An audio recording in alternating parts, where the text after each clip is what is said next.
My name is Austin Stanfeld with Creative Recreational Systems, and today I'm going to be talking about the 12 most common hazards in commercial playground equipment. If you have any doubt about your play structure, be sure to get a certified playground safety inspector to do an on-site inspection. Make sure that they go through everything and provide you either a report or letter of compliance. And that is something that you're going to want to be able to have for your own liability. Of course, the safety, which is the most important part of the children, and often accreditation and insurance organizations are going to want that to make sure that you are up to their standards, up to the generally accepted standards in the United States.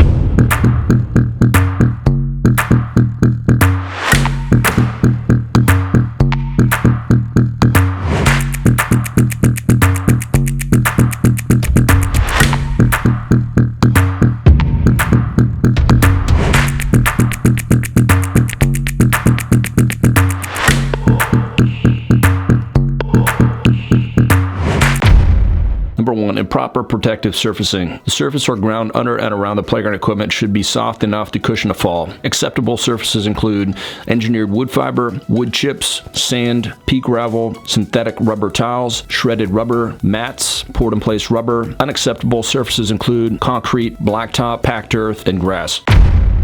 Number two, inadequate U-zone. A U-zone is the area under and around the playground equipment where a child might fall. A U-zone should be covered with protective surface material and extend a minimum of 6 feet in all directions from the edge of the stationary playground equipment. Swings require a much greater area for the U-zone. The U-zone should extend 2 times the height of the pivot point or swing hanger in front of and behind the swing seats. For slides between 6 feet and 8 feet high, the U-zone at the exit of the slide is equal to the height of the platform or the entrance of the slide. The maximum exit U-zone, regardless of the height, is 8 feet. Number three, protrusion and entanglement hazards. A protrusion hazard is a component or piece of hardware that is capable of impaling or cutting a child if a child would fall against the hazard. Some protrusions are also capable of catching strings or items of clothing worn around a child's neck. This type of entanglement is especially hazardous because it might result in strangulation. Number four, entrapment in openings. Enclosed openings in playground equipment must be checked for head entrapments. Children often enter openings feet first and attempt to slide through the opening. If the opening is not large enough, it may allow for a body to pass through. Generally, there should be no openings on the playground equipment that measure between 3.5 and 9 inches. Where the lower boundary of the opening is formed by protective surfacing, the opening is not considered a hazard. Number five, insufficient equipment spacing. Improper spacing between pieces of playground equipment can cause overcrowding of a play area, resulting in unsafe play conditions. Each item of play equipment has a U-zone around it where protective surfacing material is applied. These U-zones may overlap for certain types of equipment. Equipment less than 30 inches in height may overlap U-zones with 6 feet in between. Equipment higher than 30 inches must have 9 feet in between each structure.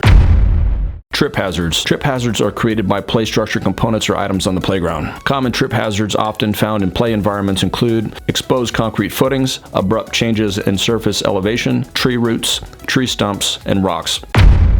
Number seven, lack of supervision. It is estimated that over 40% of all playground injuries are directly related to lack of supervision. The supervision of a playground environment directly relates to the overall safety of the environment. Number eight, age-appropriate activities. Children's developmental needs vary greatly from ages 2 to ages 12. In an effort to provide a challenging and safe play environment for all ages, it is important to make sure that the equipment in the playground setting is appropriate for the age of the intended user. Number nine, lack of maintenance. In order for playgrounds to remain in safe condition, a program of systematic preventative maintenance must be present. There should be no missing, broken, or worn out components. All hardware should be secure. The wood, metal, or plastic should not show signs of fatigue or deterioration. All parts should be stable with no apparent signs of loosening. Surfacing material should be maintained, and you should also check for signs of vandalism. Number 10, crush, shearing, and sharp edge hazards. Components in the play environment should be inspected to make sure that there are no sharp edges or points that could penetrate skin. Number 11, platforms with no guardrails. Elevated surfaces such as platforms, ramps, and bridges should have guardrails or barriers to help prevent accidental falls. Preschool-age children are more at risk for falls, therefore equipment intended for this age group should have the following: guardrails on elevated platforms higher than 20 inches, protective barriers on platforms higher than 30 inches. Equipment intended for school-age children should have the following: guardrails on elevated platforms higher than 30 inches, protective barriers on platforms above 48 inches. Number 12, equipment not recommended for public playgrounds. Accidents associated with the following types of playground equipment resulted in the U.S. Consumer Product Safety Commission's recommendation that they are not to be used on public playgrounds. Heavy swings such as animal figure swings, multiple occupancy glider type swings, free swinging ropes that may fray or form a loop, swinging exercise rings, and trapeze bars. Alright, so I hope you like this video. If you're new here, please subscribe. If you like this video, hit the like button, and we'll see you on the next one.